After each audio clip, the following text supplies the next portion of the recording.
Sri Bhagavan Uvacha, the personality of Godhead said, Vachaha, words, Vaha, your, Samaveta, appropriate, Artham, whose meaning, Tata, O Father, Etat, these, Upaman Mahe, I consider, Yat, since, Naha, us, Putran, your sons, Samudishya, by referring to, Tattva, of categories of fact, Gramaha, the totality, Udaritaha, set forth. Translation. The Supreme Lord said, My dear Father, I consider your statements appropriate, since you have explained the various categories of existence by referring to us, your sons. Purport. Posing as Vasudev's dependent son, Lord Krishna expresses gratitude for his father's edifying instructions. Edifying means clarifying. So we also read text 23. Aham yuyam aso arya imecha dvarakau kushaha sarvepi evang yadushrishta vinrigyaksa characharam. Not only I, but also you, along with my respected brother, and these residents of Dwarka, should all be considered in the same philosophical light. O best of the Yadus, indeed, we should include all that exists, both moving and non-moving. Purport. To protect his parents' intimate relationship with him, Lord Krishna stresses the oneness of all existence in this statement to his father, Vasudeva. Vasudeva had been reminded of his son's greatness by hearing the sages gathered at Kurukshetra. But his sense of awe was ruining his intimate parental relationship with Krishna. And therefore Krishna wanted to dispel it. We should not misunderstand the oneness Lord Krishna speaks of here. The subtle words of the Upanishads often mislead impersonalists into believing that all existence is ineffably one, without any variety in the ultimate issue. Some Upanishadic mantras emphasize the sameness of God and His creation, while others speak about their difference. Tattvam asi Shvetaketu. You are that, O Shvetaketu, for example, is an Abheda Vakya, a mantra affirming that all things are one with God, but being His dependent expansions. But the Upanishads also contain many Bheda Vakyas, statements that affirm the unique distinguishing qualities of the Supreme, such as this statement. Ka evanyat ka pranyat yadyesha akasha anando nasyat esha evanandayati. Who would there be to activate the creation and give life to all beings if this infinite Supreme were not the original enjoyer? Indeed, He alone is the source of all pleasure, from Taittiriya Upanishad 271. By the influence of the Supreme Lord's bewildering Maya, envious impersonalists read the Abheda Vakyas literally and accept the Bheda Vakyas only in a figurative way. Authoritative Vaishnava commentators, on the other hand, carefully reconcile the apparent contradictions in accordance with the interpretive principles of Vedic Mimamsak and the logically established conclusions of Vedanta. Om Ajnanatimrandasya Gyananjana Shalakaya Chakshurun Militam Jena Tasmai Sri Gurave Namaha Sri Chaitanya Manobhistam Stapitam Yena Bhutale Swayam Rupa Gedamayam Dadati Swapadantikam Jaya Sri Krishna Chaitanya Prabhu Nityananda Sri Advaita Gadadhar Srivasari Gaura Bhakta Vrinda Hare Krishna Krishna Krishna Hare Hare Hare Rama Rama Rama Hare Hare Mukam Karoti Vachalam Pangum Langayate Girim Yat Kripadamaham Vande Sri Guru Dinataranam Paramananda Madhavam Sri Chaitanya Ishwaram Vanchakalpatarubhyascha Kripasindubhyevacha Patitanam Pavanebhyo Vaishnavebhyo Namo Namaha. Hare Krishna. Thank you for allowing me to serve you. Lord Krishna is replying to his father Vasudeva. And he's replying in a very philosophical way. And he is stressing the oneness, abheda. Because Vasudeva had spoken a lot of bheda. He had spoken a lot of difference. You are the supreme, you are so great, and I am obviously so small. So you are great, I'm small, I'm your servant. But that doesn't work for a parental affection, for Vatsalya Ras. The parent cannot be inferior to the child. The parent has to be superior. Otherwise, it's not possible. So, Krishna is bringing things back to center by speaking abheda, which means oneness, in order to balance out the statements of Vasudeva, his father. Now, before he does that, he listens very attentively to what his father has got to say. That's quite interesting, because not only did he listen to all the instructions of the sages, but he also heard his father's great glorification, proclamation of enunciating Vedic wisdom. Now Krishna could say, hey, whoa, you know,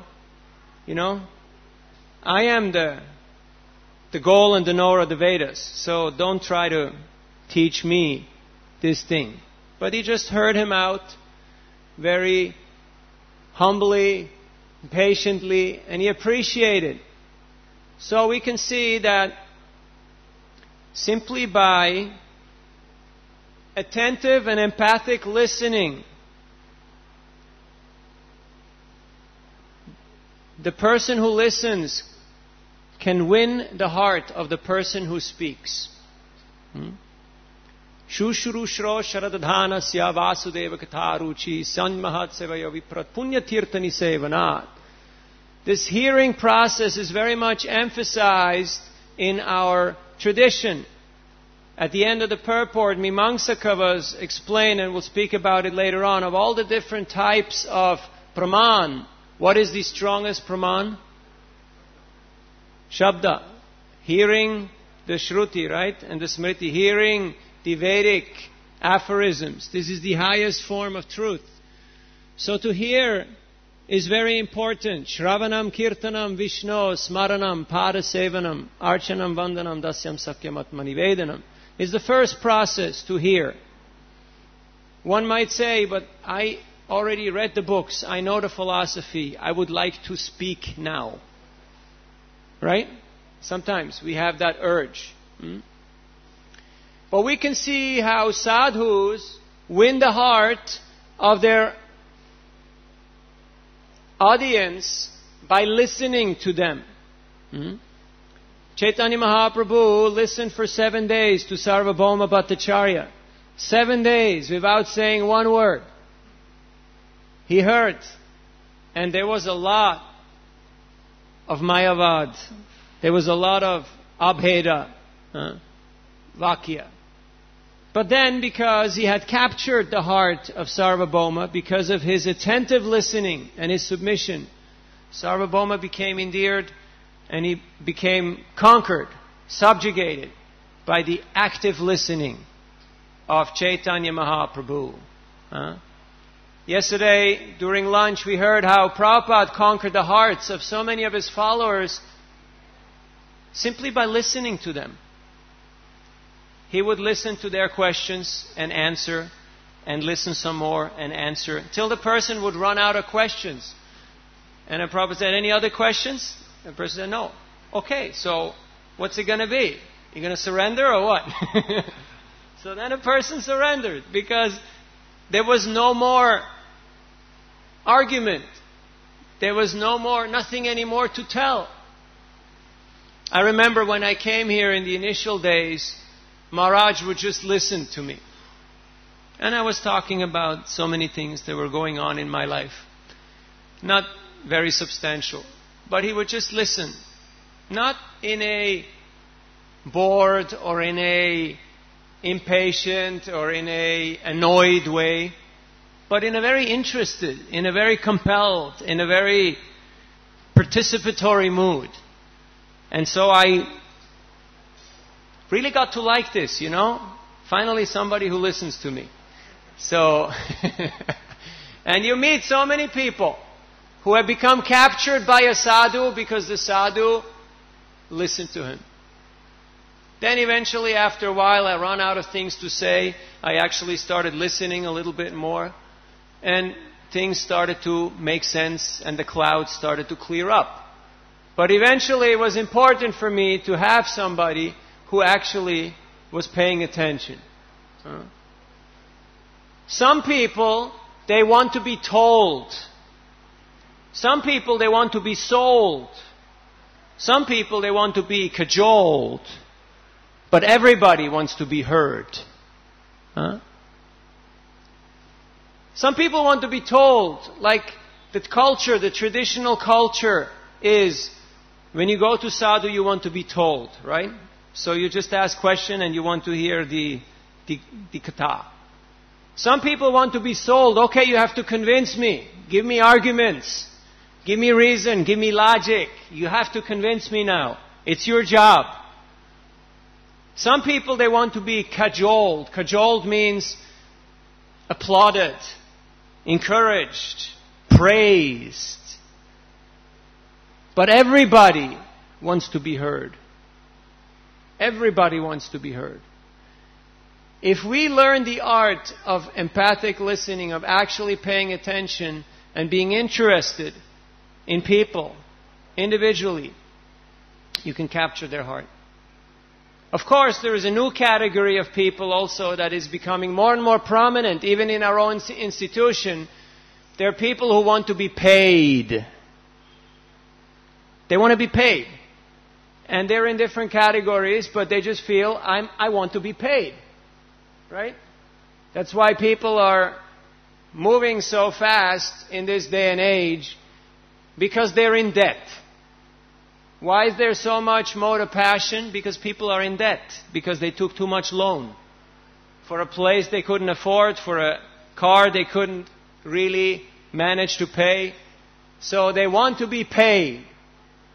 And sometimes that even comes into spiritual institutions, that people are primarily here and they think, what can I get? Can I get paid?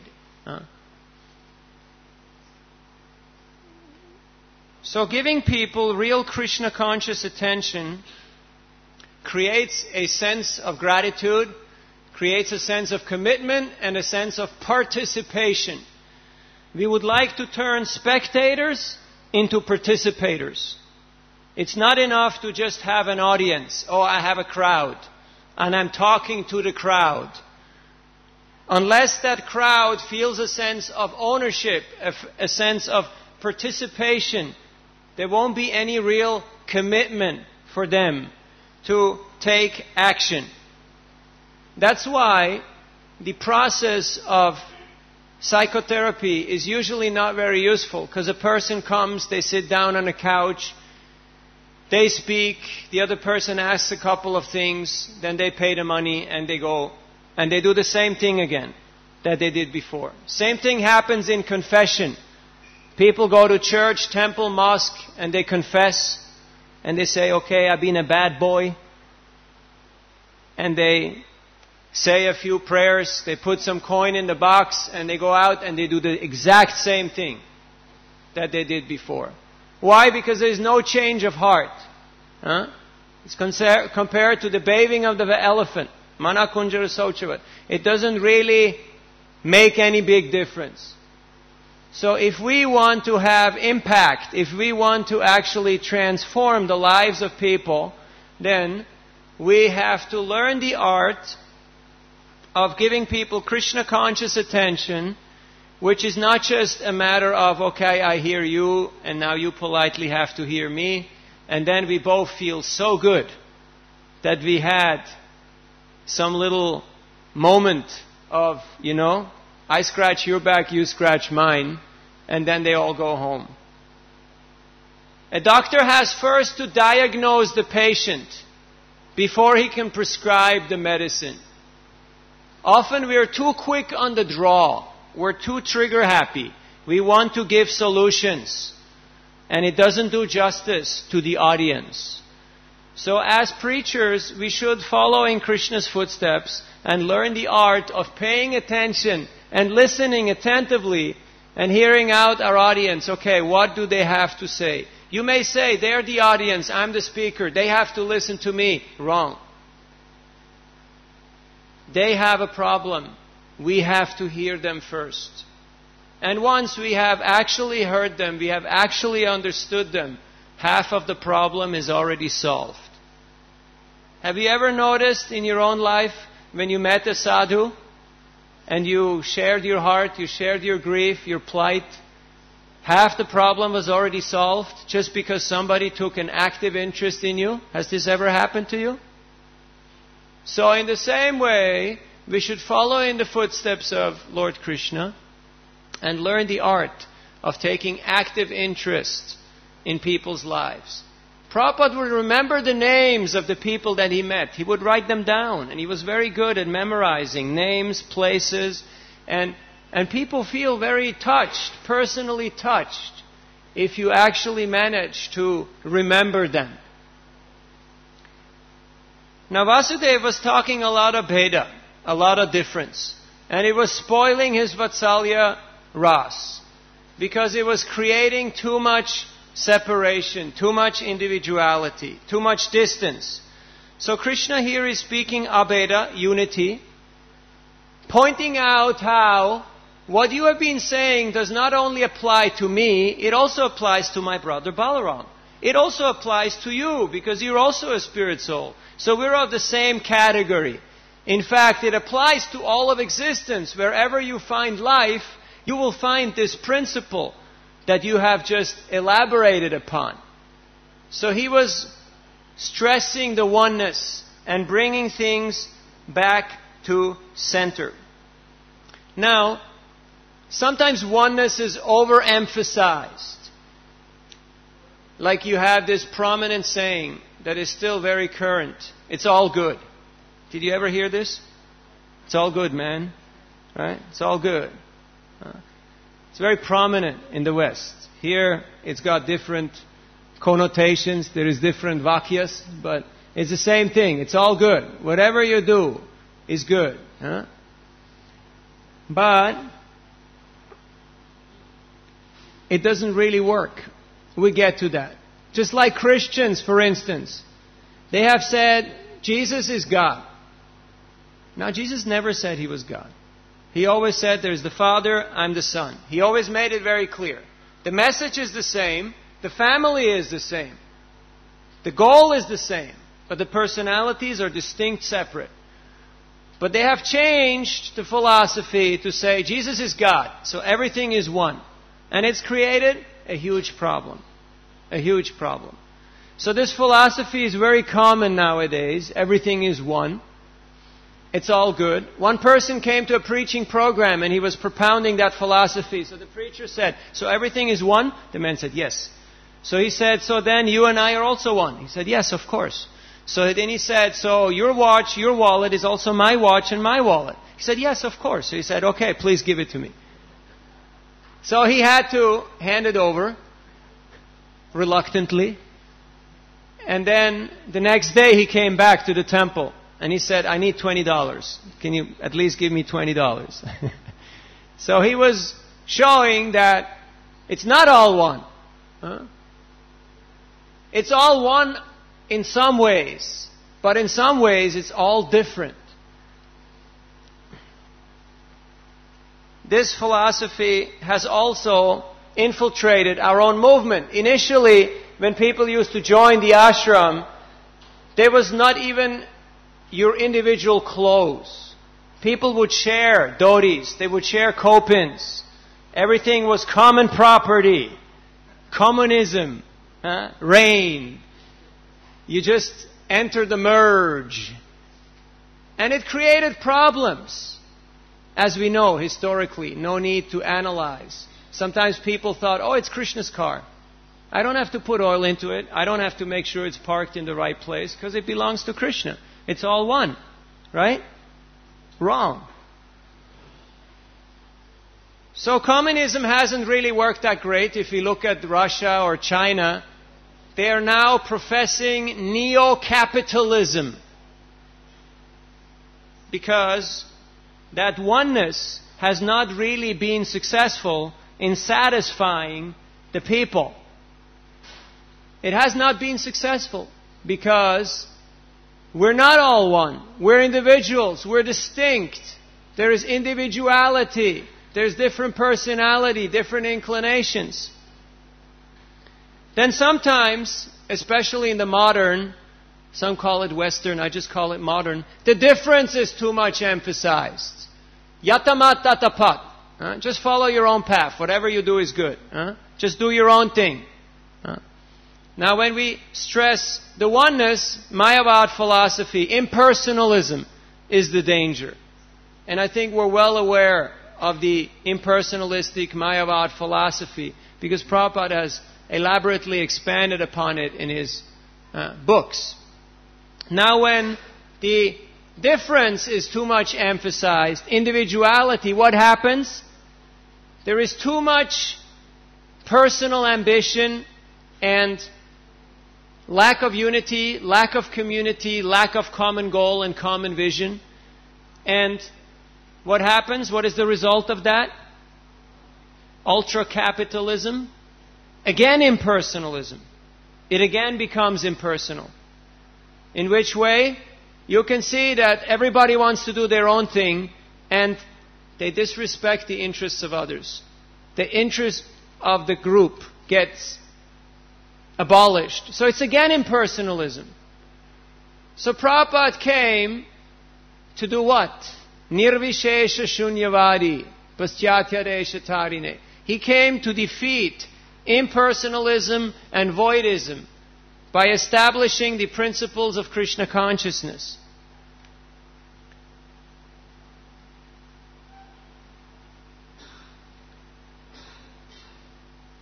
Sometimes Mayavadis are very personal in their impersonalism.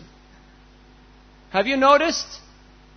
Especially here in India, there's many Mayavadi groups, but they're very personal, some of them, in their impersonalism. They're very nice in their hospitality. They're very catering to a very specific target group, keeping them happy. So they're very expert in doing that. And sometimes the devotees, the bhaktas, they're very impersonal in their personalism. Have you ever noticed that? It's a danger. Just to give you two small examples. One time a devotee was chanting, walking up and down, and he was walking up to another devotee who was standing there who had a watch. So instead of asking the devotee, what time is it, he just picked up that devotee's hand and he pulled it up and he looked at the watch and he put it down and he walked away. Now he could have just asked, Prabhu, what time is it? Can you please tell me? No, he just picked up his arm, looked at the watch and walked away. Now you might say, I don't do these things, you know. Has it ever happened to you that you walk to Prashadam and the server is ready to serve you exactly what you want, exactly what you need? But you thought, no, he can't possibly satisfy me. So, even though he's there with the spoon in his hand, you grab the spoon from his hand and you start serving yourself and then you drop the spoon and you walk away. without saying anything. Has this ever happened, or have you ever witnessed that? Purely Mayavad. Pakka Mayavad. And I know it has happened to most of us in one way or the other. And it makes you feel like, I don't feel the love here. So, we have to be careful that this Mayavad tendency does not creep in. Because otherwise people will feel, but these Mayavad groups are so personal. They're so nice. They know my name. They know my dog's name. They send me postcards. They're really taking care of me. But what's the Siddhanta? What's the philosophy? Merge, merge, merge, merge, merge, merge, merge, merge, merge. Right? All becomes one. And then they come here and everything, what's the philosophy? What's the Siddhanta? Krishna's tu Bhagavan Swayam. Krishna is the Supreme Personality of Godhead. You're His individual servant. We all have eternal relationships with the Lord and with each other, with His parts and parcels, through the service, through bhakti. But sometimes impersonalism creeps in. So we have to speak about this in order to restore the balance.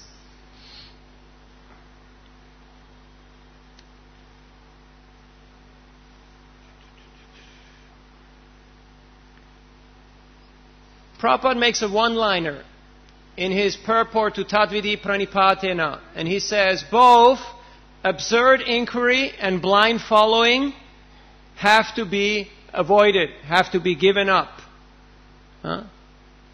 Just blindly following has to be given up. And absurd inquiry, or just doing your own thing, also has to be given up. I'd like to read a verse and purport from Chaitanya Charitamrita, which is very much succinct. Because Srila Prabhupada, who is our founder Acharya, he is Nirvishesha Shunyavadi. He has come to destroy impersonalism and voidism. Now one time a devotee asked Prabhupada, you're talking about these Mayavadis all the time. In your lectures, in your books, in your morning walks, in your discussions. Mayavadis, this, that. Who are these Mayavadis? And Prabhupada said, you are that Mayavadi. So, because that is the disease of this age. And the doctor has to diagnose the disease in order to prescribe and to administer the medicine. So this is from Chaitanya Charitamrita, Madhya Lila, 10th chapter, text number 113. Bhakti Siddhanta Viruddha Arara Sabasa Shunite Nahaya Prabhura Chitera Ulasa. Sri Chaitanya Mahaprabhu was never pleased to hear books or verses opposed to the conclusive statements of devotional service. The Lord did not like hearing Rasbas, the overlapping of transcendental mellows. Purport by His Divine Grace A.C. Bhaktivedanta Swami Prabhupada. Bhakti Siddhanta Viruddha refers to that which is against the principles of unity in diversity, philosophically known as Achintya Bheda Bheda, simultaneous oneness and difference. Whereas Rasabhas is something that may appear to be a transcendental mellow, but actually is not. Those who are pure Vaishnavas should avoid both these things opposed to devotional service. These misconceptions practically parallel the Mayavad philosophy. If one indulges in Mayavad philosophy, he gradually falls down from the platform of devotional service. By overlapping mellows, rasabhas, one eventually becomes a prakrita sahajya and takes everything to be very easy or cheap. One may also become a member of the bowel community and gradually become attracted to material activities. Sri Chaitanya Mahaprabhu has therefore advised us to avoid Bhakti Siddhanta Viruddha and Rasabhas. In this way, the devotee can remain pure and free from fall downs. Everyone should try to remain aloof from Bhakti Siddhanta Viruddha and Rasabhas. Now,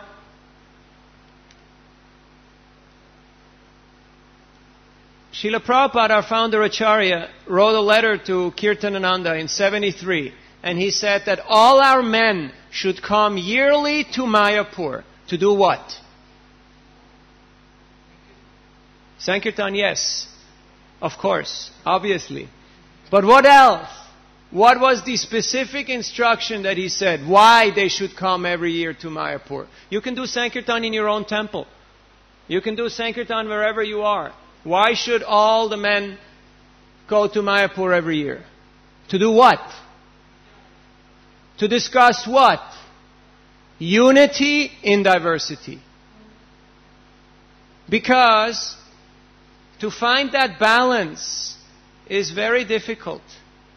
It's very easy to get into oneness. It's very easy to get into difference. But to keep the balance between unity and diversity, that requires intelligence, that requires discussion, that requires a group effort, which means individual participation, individual ownership, but also individual sacrifice, and making concessions for the sake of the common vision, for the sake of the common interest.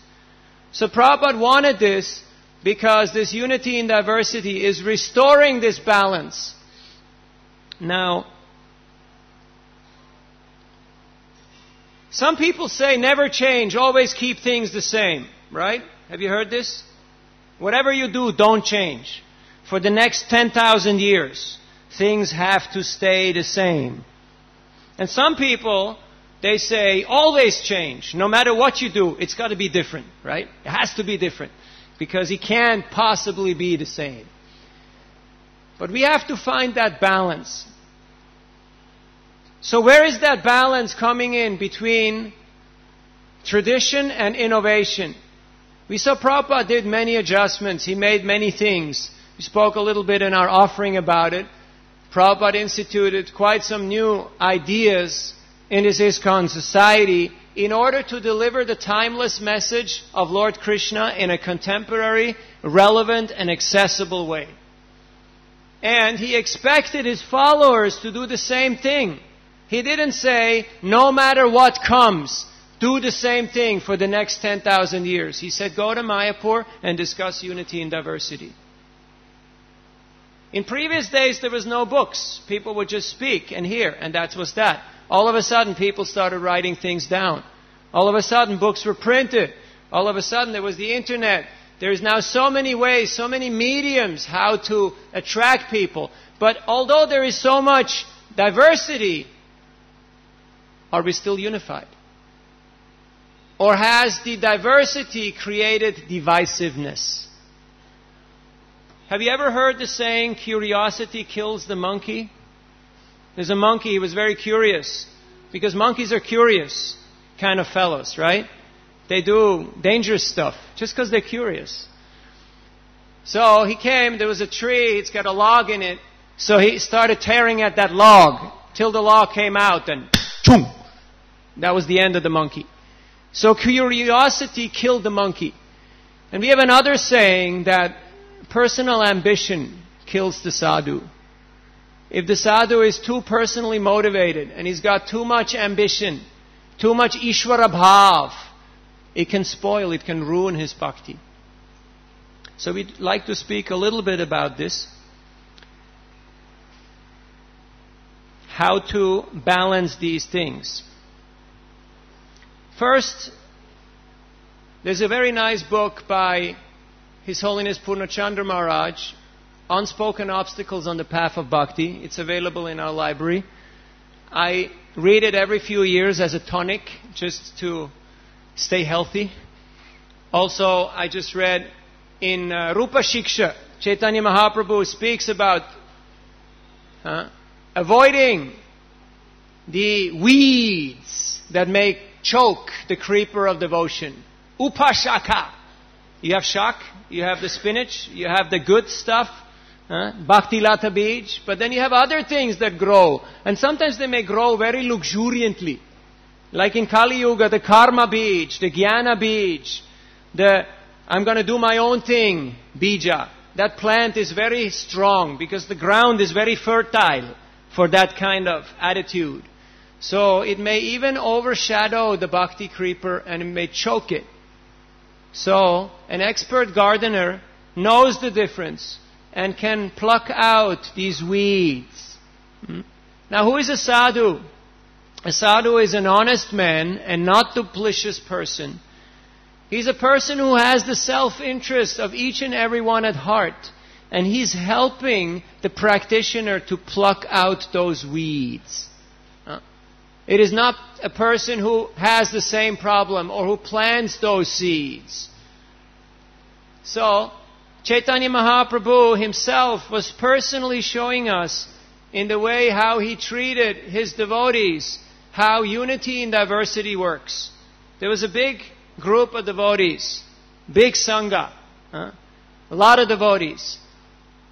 If you read Chaitanya Charitamrita, a long list of names. But there was a lot of individuality. They were all unique in their own way or form. And everybody had their own talents.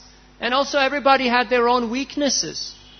Because weakness can also be beauty, If something is fragile, there's beauty to it. It's not that only big, chunky, strong can be admired. But there has to be subtlety. There has to be some flavors there.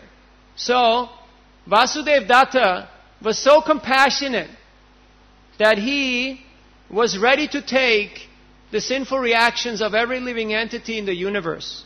Even the people he didn't know. Even the people who were not from his caste, color, creed, or country. Even those who were not humans. He was ready to take everyone's karma and go to hell for eternity in order to liberate them. Now, Mahaprabhu cried tears of compassion and affection when he remembered Vasudeva Datta. But he appointed Shivananda Sena as the Sarakela, as the secretary for his finances. Because he said, this person doesn't see any differences. But he's a grihasta. How can he maintain himself and his family? So he appointed somebody else to take care of his affairs. He told Shivananda Sena also, you take care of these 200 devotees who come to Puri every year. And you look out for them. So they have food, they have accommodation. So he gave very clear instructions. Nowadays, the tendency is not so much for oneness. The tendency is more for individuality, which creates too much individuality, creates divisiveness. Now when you come to Krishna consciousness initially, oftentimes people are told, okay, you don't have an opinion, you don't have a voice, you just shut up and listen. Keep on rowing, okay? Keep your mouth shut and keep on rowing. And if the person asks, where are you going? What's the goal? They say, it doesn't matter. It's not your business to ask. I remember one time I was a new bhakta. I went on Sankirtan and I asked, where we're going today? My Sankirtan leader said, that's not your business to ask. It's my job to figure that out. So for a few years I was just happy-go-lucky. Whenever the van stopped and the door opened, I jumped out like a parachute guy. You just drop him out. And I didn't know where I was. I asked people, okay, what's the name of the town? Where are we? The only thing I knew was 630, this street corner. That's the only thing I knew, But after a while, I started to know the geography and, the game plan, and the ideas started to make sense. Then, after some time, you become a group leader, a Sankirtan leader, a van leader, a something, and you start taking on responsibility, and then the tendency is too much Ishvara Bhav comes in. Oh, I'm controlling things. Nobody can do something if I'm not here. What? That means if you're not here, nothing gets done? If you're not here, no breakfast will get served? If you're not here, people can't go and take bath? That's the other danger. So we have to keep things balanced. In Kali Yuga, the tendency is Ishvaroham Mahambogi. I'm the controller and I'm the enjoyer. And who has volunteered to give us his own personal example for that? Indradev, right? So many nice stories in the Bhagavatam. How Indra was feeling, I'm in charge. And is he in charge? Yes. He's the king of heaven. He directs all the demigods. He controls the weather. That's pretty powerful. That's much more powerful than all of us put together. But because of that tendency of Ishvara Bhav, what happens? He tends to become a little insensitive to other people's needs. Just like Brihaspati walks in, he doesn't get up. He disrespects his own guru. Big problem. Big difficulty. He gets too much involved with personal infatuation and sense gratification. And he commits serious mistakes of judgment and starts seeing friend as enemy and enemy as friend. And he gets himself into trouble. So why are these examples there in the Bhagavatam? Not just as historical accounts, but to show us that these are the dangers. These are the textbook examples of dangers that we should avoid. Now, there has to be a sense of personal ownership and striving. Otherwise, nothing happens. If people say, oh, I'm just here to be told, there's no sense of ownership of mission. Then if nobody's there to tell, to give you marching orders, you won't do anything on that particular day. That's not very good. So where does that switch, that transformation happen? Like initially you come, you're outside, then it's VT, VTA, VT, BT, this, that, the other thing, so many abbreviations. Where does that switch in consciousness come? Where, oh, yes, Prabhupada said, be independently thoughtful and self-reliant. Think with your own head, walk with your own 2 feet. Where does that come in? That's the achintya factor. That's why it says, achintya beda beda tattva. So who is achintya? That's Krishna. Bhishma Dev is glorifying Krishna and saying, even though you're equal to all living entities, you have taken special interest in protecting my promise and in protecting Arjuna's promise. So much so that you're ready to break your own promise. So even though you're equal to all, you're also showing individuality and personal affection. And that is very puzzling. It's quite bewildering. Also Bhumi Devi in her prayers, she's telling Prithu, you are the same Varaha who protected me. You're that same person. And now you want to kill me? How is that possible? So we may say that there's this inconsolable difference. This is something you cannot reconcile. But Krishna is achintya. So He is the one who can balance all these things. Just like He's balancing all the universes on His head. Krishna is balancing Govardhan on His left pinky for 7 days. Chaitanya Mahaprabhu, His associate said, we don't believe that you're a coward boy. We just don't believe it. You don't look like a coward boy. Give us proof that you actually are a coward boy. So, Mahaprabhu took a stick and he started throwing that stick in the air and twirling it around and throwing it underneath his legs and behind his back and throwing it around. And everybody said, okay, all right, we accept, you're a coward boy. Because that's what coward boys do. They know how to move and how to work with their stick. So,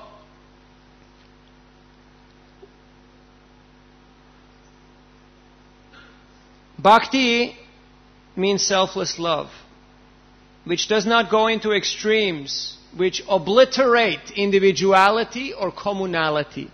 We need individuality, but we also need communality. Too much on-reverence ruins intimacy. But too much intimacy creates sahajya tendency. Things are taken cheaply. So where does the balance come in? The balance comes in by practicing Krishna consciousness with compassion in the way that Vasudev Datta has showed to us. So, Srila Prabhupada has asked us, no matter what, stay in ISKCON and serve. Even if sometimes certain individual situations may not be 100%. Just like when you go to the holy river to take bath. Sometimes there is some dirt. Sometimes there is dead bodies floating. So what do? You just let it pass and then you take your bath. So in the same thing in ISKCON, sometimes you see some dirt. Sometimes you see some dead bodies. So what do? You just let it pass and you continue doing the process of hearing and chanting. Continue taking shelter of the holy name, taking shelter of the process of Krishna consciousness. Now when Prabhupada went to the West, and we can also see the example of His Holiness Srila Radhanath Maharaj, what is he mostly speaking about in the West? Unity. Right? What's that shloka? Vidya vinaya sampanne brahmane gavihastini shunichaiva supakecha pandita samadarshina. How many times have we heard this shloka being quoted? Many times, right? Because everybody is too much individualistic. So you have to counterbalance it and bring it to oneness. Okay, there's oneness here. I met one man out there on the corner near Marine Drive. I gave him the book and he said, you know what? I'm from Jatipur, you know. I'm following Krishna. But you and the Bhaktas, you're from Manasi Ganga. You're from that other camp, you know. And there's difference between us. There's different ideas. There's different opinion. I said, Hare Baba, it's all about Krishna, right? He said, yeah, you're right. It's all about Krishna. Okay. And he gave me the money. You know? So sometimes there's too much oneness. You have to stress the difference. Sometimes there's too much difference. You have to stress the oneness. How do you become aware? How can you do that? Hare Krishna, Krishna Krishna, Hare Hare, Hare Ram, Ram Ram, Hare Hare. Krishna is the Supreme Personality of Godhead. And we are His eternal servants. And there are unlimited amount of gopis, unlimited amount of gopas. And there's no problem. There's no contradiction. But there's individuality. But there's no divisiveness. Because they're all clear on what is the goal. They're all clear on what do we want to achieve. We want to please Krishna. It's not that they will say, oh, I have to have it my way. Because that's the way how things are. Because I'm in charge. And everybody has to follow me. No. It's what will please Krishna. As Prabhupada said, your love for me will be shown in as much as you cooperate when I'm gone. Now our gurus are still here, but already divisiveness is here. The etiquette is that you wait till the guru is gone. Then you start fighting. Then you start the divisiveness. Not while he's here. Because it's kind of embarrassing to the guru if he sees his followers not agreeing with each other. That can happen once the guru has passed on, but not while he is here. So we should not, in the name of individuality, become divisive. And in the name of oneness, we should not become lethargic and inert and say, I don't have an opinion. I'm simply a robot. Don't you see the switch on the back of my head? Unless somebody flips that switch, I'm not going to move. So there has to be balance. And that balance comes by taking a sense of ownership, by taking shelter of Krishna consciousness, and by actually studying Prabhupada's books. In Brahma Samhita 5.8, it is explained by Lord Brahma how the supreme regulatrix is known for the devotees as Rama Devi, the internal potency, and for the materialists is Durga or Maya. Is the regulatrix, the one which keeps everything regulated in balance. So the more we have gravity, the more we actually focus on Krishna. And we keep Krishna in the center. What is gravity? Many of you are engineers. You heard about gravity, right? The law of gravity. It is the force that attracts. So we should ask ourselves, what is the force that attracts me? What is it that I'm drawn to? Make a list. Write it down. What are the things that I'm attracted to? Because that's gravity. And that's what will give me gravity. Now gravity comes, Sanskrit is there, guru, heavy. In Latin, gravis, it means heavy. It's about gravity. How can we develop gravity? By understanding what is actually weighty, what is serious, what is important in life, what is extreme importance. A person who is grave has a solemnity of manner, is very grave. Like sometimes people look at Prabhupada's picture and they say, why is he so serious? Right? Because he's grave. He's very deep. Sometimes I looked at a picture and they said, oh, you look very angry or very stern on that picture. Prabhupada said, that was a moment of deep ecstasy when that picture was taken. Because he was very deep. If we find that we are not very deep, that we're all over the place, we're distracted, we have so many individual ideas and desires, if we connect ourselves through the mission of Guru and Gauranga, we establish a strong bond, a strong link, then we'll also have gravity. You have to hold on to something that's firm. You can't hold on to things that are fallible fighting soldiers. Nowadays in this world, people have chosen so many Mahajans. Any sports star, movie star, musician, whoever is considered a hero if they can give you sense gratification. But Tarko Pratishta Shruttayo Vibhinnam. Our Mahajans are clear. We have to follow our spiritual predecessors. And to the degree that we do that and we connect with the order of Guru in our own unique way, seeing the commonality and working together as a team for the common goal, to that degree we'll have gravity, we'll be grounded, and to that degree we'll actually have success in Krishna consciousness. Dhruva was a young boy, 5 years old. He was rejected in the palace. He felt offended. But because he followed the order of Nirad, he followed the order, the instruction of his guru, and he went to Madhuvan, he developed so much gravity that the entire universe was shaking. If we want to develop impact in our own lives and in the life of others, we should do the same as Dhruva did. Our Madhuvan is right here. Right here where we are. What are you doing? I'm developing gravity by connecting with the center of all attraction, Radha Gopinath, through the process of bhakti. Hare Krishna, Krishna Krishna, Hare Hare, Hare Ram, Ram Ram, Hare Hare. And if we do that, then all the other endeavors that we do, they will be meaningful. All the other connections that we have, they will be fruitful.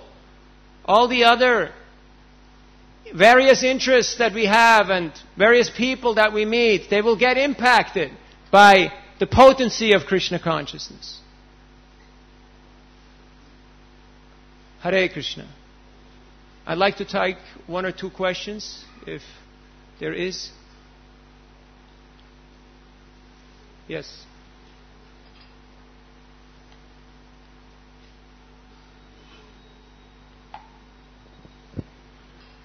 Hare Krishna, thank you. You're speaking about active listening, and sometimes we don't like to make too many relationships with too many people, because it's like we don't have so much mental space, and it seems like a burden to make relationships, which shouldn't be at all. So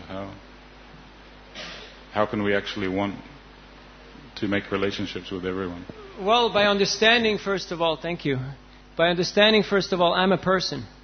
And as a person, I have personal relationships.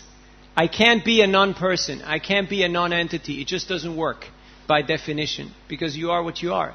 So we can only achieve a sense of happiness and a sense of satisfaction in Krishna consciousness by establishing those relationships. Now you may have a relationship with only a few people, like a small child. Small child only knows mother and father to some extent. But that's all they know. But that's fine for some time period. And then other people come into the picture. So we are a person and we have personal relationships. And that's perfectly all right.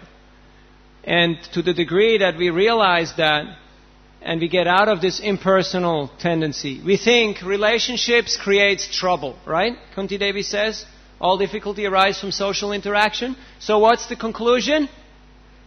No more social interaction, right? No. The conclusion is Krishna conscious relationships with Krishna in the center, which will harmonize, which will balance everything. And in this way, like in a big orchestra, when you hear Ratha Yatra, there were so many chanters, so many dancers, so many mridanga players, so many kartals players, but everything was harmonious. Because it was all for the pleasure of the Lord. All for the pleasure of Jagannath. So the more we realize who is in the center, it's because we have not really understood what is the vision. We don't have a clear idea of what is the goal. That's why this haziness, this confusion comes in. And it can happen to each and every one of us. Even Dhruva, he got confused at one point. And he went after those yakshas. And he thought, I need to finish all these yakshas. Till Manu came in and said, whoa, whoa, whoa, you know. Was it Manu or who came to cool him down? Manu, yeah. He said, cool it down, you know. Like they have their duty, you have your duty. So you've done your duty, now it's time for Shanti. So we need to take guidance, because otherwise the tendency is to go overboard. Like the tendency is to speak longer than necessary. So we need to take guidance. So Krishna is there in the form of Paramatma. If we can't hear Paramatma, there are other people who are getting impatient or hungry or just walk out, you know. And so Krishna has different ways of teaching us. But the most satisfying, the most gratifying, the most productive, the most happy way of learning is by giving full attention to sadhus. Even if initially we have to do a little bit of talking and griefing, the sadhus will take it. They won't mind. And then we have to start paying attention. And then some actual transformation can happen. So if we take that guidance, we can actually come to a point of balance in our life. I've been told. It is possible. So I'd like to thank you all very much for your kind attention, and also for practicing Krishna consciousness in such an authentic way, to give solace, to give shelter to so many people who can themselves experience Krishna in his factor of gravity.